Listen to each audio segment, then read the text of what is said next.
E aí, pessoal, agora nós vamos dar continuidade à nossa aula sobre o pré-modernismo e nós estamos vindo numa sequência falando dos principais autores. Iniciamos com a contextualização histórica, falamos de tudo que estava acontecendo no mundo e no Brasil quando inicia o pré-modernismo, e agora nós estamos falando dos principais autores. O primeiro autor que nós abordamos foi Euclides da Cunha. Foi o autor da obra Os Sertões, uma obra que marcou o início do pré-modernismo em 1902, e ele retratava especificamente a região Nordeste, o sertão da Bahia.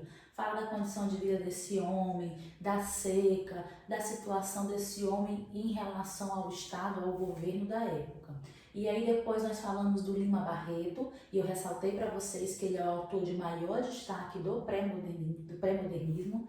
Ele é o autor que se destaca por suas publicações, por sua abordagem. Ele vai retratar o subúrbio carioca, ele vai falar da vida das pessoas que estavam à margem da sociedade daquela época. Ele vai falar muito de racismo, de preconceito, ele vai falar das relações sociais, da condição da sociedade da época. E agora nós vamos falar de Monteiro Lobato. Com certeza vocês já ouviram falar esse nome Monteiro Lobato em alguma vez na vida de vocês. Nós o conhecemos principalmente pela sua produção infanto-juvenil, a sua literatura infantil, juvenil, que é O Sítio do Pica-Pau Amarelo, a mais conhecida. Só que agora nós vamos dar um outro olhar para o Monteiro Lobato. Vamos analisá-lo e conhecer um pouquinho na perspectiva do pré-modernismo, enquanto autor pré-modernista.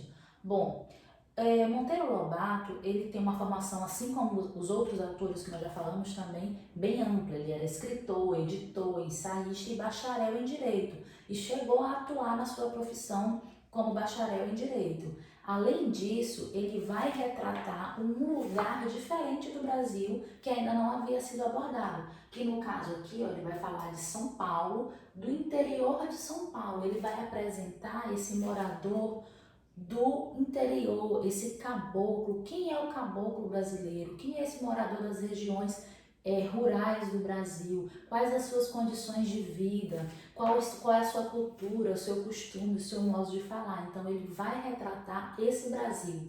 Na primeira aula, quando nós fizemos a contextualização histórica, eu falei que para vocês que o pré-modernismo ele vai apresentar diferentes Brasis, no plural, porque cada lugar, cada região vivia uma realidade diferente. Então aqui Monteiro Lobato vai se preocupar em apresentar a realidade do interior do Brasil. Ele vai enfocar o Brasil rural. Por isso ele é conhecido como um autor regionalista. Além disso, ele vai sempre falar da vida nos vilarejos, principalmente na região do Vale do Paraíba, que é uma região do interior de São Paulo, que foi o lugar onde ele morou por um bom tempo, porque ele herdou uma fazenda do seu avô e ele foi morar nessa fazenda por algum período, foi cuidar desse lugar. Então ele vai conhecer essa realidade, ele vai escrever com propriedade sobre ela. E ele vai falar também dessas pessoas, dessa região após a crise do café. Como esses lugares ficaram, como essas pessoas passaram a viver após a crise do café. Nós falamos também na contextualização histórica que esse período pré-modernismo é o período da República do Café com Leite, lembra? Café porque São Paulo produzia muito café e leite porque a região de Minas Gerais produzia o leite. Então houve um momento em que o café entrou em crise e automaticamente as pessoas que viviam daquilo vão sofrer as consequências dessa crise. Monteiro Lobato, apesar de estar aqui dentro do pré-modernismo, de ser um autor importantíssimo dentro desse momento, ele vai ser um autor que não vai migrar para o movimento seguinte, que no caso é o modernismo, o que é bem peculiar, porque a maioria dos autores pré-modernistas, vamos dizer que automaticamente se tornaram modernistas, porque o pré-modernismo ele vai defender as mesmas ideias, vai trazer as mesmas características do modernismo. O modernismo vai aflorar, vai ampliar, mas as características são bem parecidas.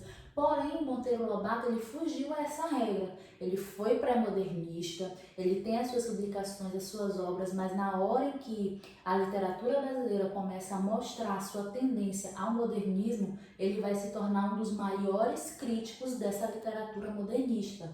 E eu coloquei bem aqui, ó, ele vai ter um caráter doutrinador, moralista e conservador.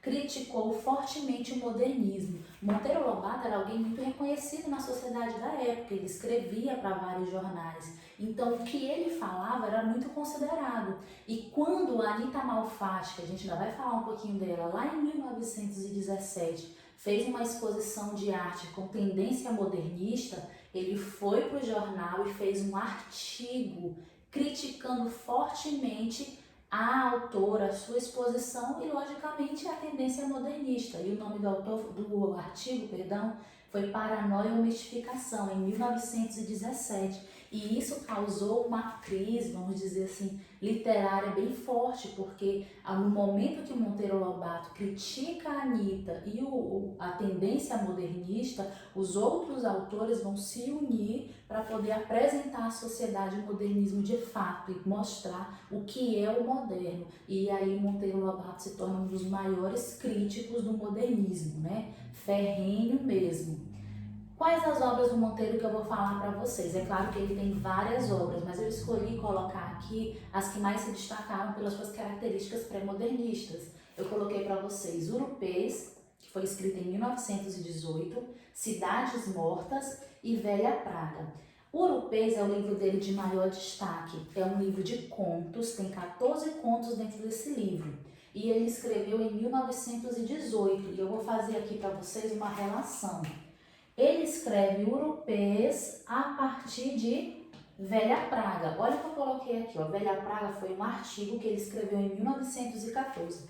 Lembra que eu disse que ele herdou uma fazenda e ele foi morar e cuidar dessa propriedade? Quando ele está nesse período, vivendo no interior, vivendo nessa fazenda, tem um ano que ele passa por muitas dificuldades por conta da seca que a região está enfrentando. Além do problema com a seca, ele fica muito chateado com a questão das queimadas, porque os moradores da região tinham o hábito, até um hábito de quem mora no interior, de fazer a queimada de quando vai trocar um plantio para o outro. E ele vê aquilo como algo que degradava, que prejudicava o meio ambiente. E aí ele resolve escrever um artigo, chama esse artigo de Velha Praga, e ele publica em um jornal esse artigo criticando fortemente essa questão das queimadas.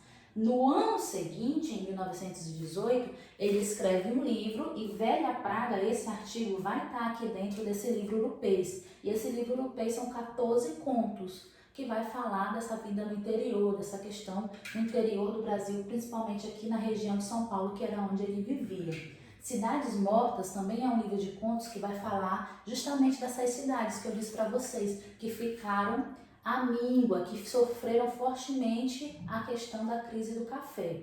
E aí eu vou entrar com vocês principalmente aqui em Urupês. Por quê? Urupês é um livro que vai trazer essa personagem aqui, ó, o Jeca Tatu.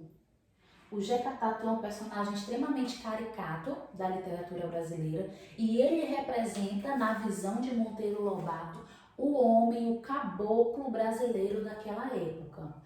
Urupês vem de urupê. Urupê significa parasita, aquele que vive à custa de outro ou dependendo de outro. E Urupês é o nome de um conto que tem dentro do livro, que vai retratar a história do Jeca Tatu. Quem é o Jeca Tatu apresentado dentro da obra? O Jeca Tatu é um caipira, acomodado e miserável. Essa é a primeira visão que nós temos dele. Ele vai descrevendo o modo de viver, fala que o Jeca Tatu ele não tem preocupação com a sua aparência física, com a sua higiene pessoal, que ele vive de pés no chão, descalço. Fala que a lei que predomina aqui dentro do estilo de vida dele é a lei do menor esforço. Ou seja, o único esforço que ele faz é fazer esforço para não ter que se esforçar em alguma coisa. Complicado, né? Mas é como se a lógica fosse o quê? O único esforço que eu quero fazer é não ter que fazer esforço nenhum. E aí ele vai apresentar esse homem pobre, que vive uma condição miserável, que tem uma rocinha ali, um pedaço de terra que só dá o suficiente para ele viver, para ele se alimentar, para a sua subsistência. Vai apresentar ele inicialmente como preguiçoso, aí fala da casa onde ele mora, que a casa ela é aquela casa de barro, né, que tem um nome específico que me fugiu da memória agora, mas aí a casa com o tempo vai caindo uns pedacinhos, vai fazendo buraco na parede, e aí tem momentos que ele fala assim, pra que eu vou consertar? Uma casa dessa dura 10 anos, essa daqui falta só 9 para não servir mais. Ele tem um banco de 3 pernas, porque uma perna quebrou, então ele preferiu se acostumar, aprender a se equilibrar nas 3 pernas do que consertar o banco. E assim vai relatando várias situações. E aí a gente tem que ter aquela sensibilidade de pensar assim, poxa, quem é esse Jeca Tatu? Quem é esse homem do interior, esse caboclo preguiçoso dessa forma? E aí que vem um olhar diferenciado. O Monteiro Lobato diz no livro que o Jeca Tatu não é assim, ele está assim.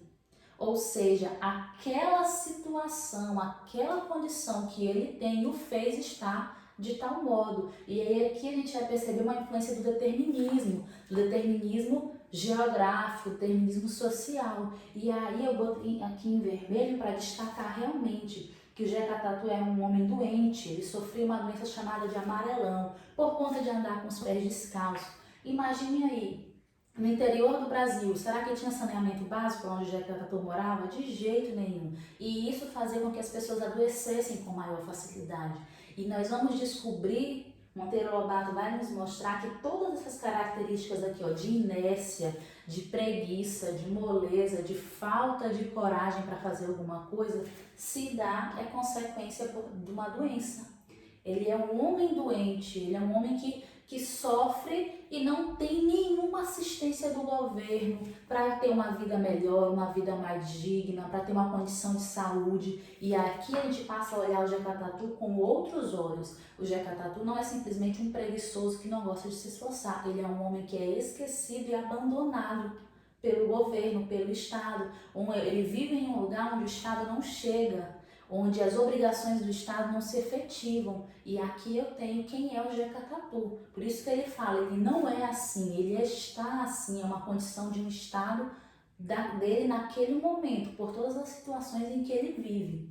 E aí nós precisamos analisar esse Jeca Tatu com esse olhar diferenciado.